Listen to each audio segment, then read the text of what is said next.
शेर और खरगोश की कहानी। एक घने जंगल में एक बहुत शक्तिशाली शेर रहता था।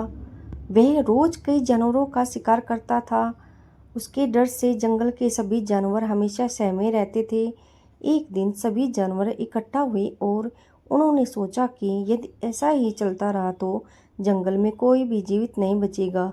वे शेर के पास गई और बोली, महाराज, आप रोज इतने जानवरों का शिकार न करें। हम समय एक दिन एक जानवर आपके भोजन के लिए भेज दिया करेंगे। शेर इस बात पर राजी हो गया। कुछ दिनों बाद खरगोश की बारी आई। खरगोश बहुत बुद्धिमान था। उसने शेर से छुटकारा पाने की योजना बनाई। वह जानबूझकर देर से शेर के पास पहुंचा। भूखा शेर गुस्से से गरजते हुए बोला, इतनी देर क्यों हुई?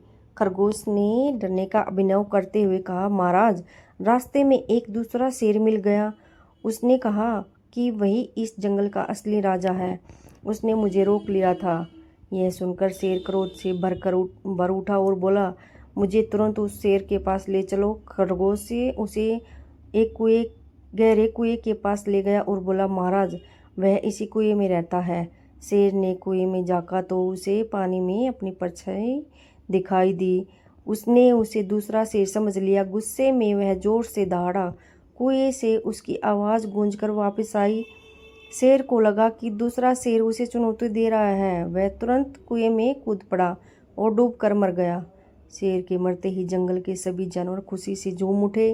उन्होंने खरगोश की बुद्धिमानी की प्रशंसा की। उस दिन सभी ने समझ लिया कि केवल ताकत ही सबसे बड़ी शक्ति नहीं होती, बल्कि बुद्धि और धैर्य बड़ी से बड़ी समस्या का समाधान किया जा सकता है। शिक्षा, बुद्धि और सूझबूझ से सबसे शक्तिशाली शत्रु भी विजय प्राप्त की जा सकती है।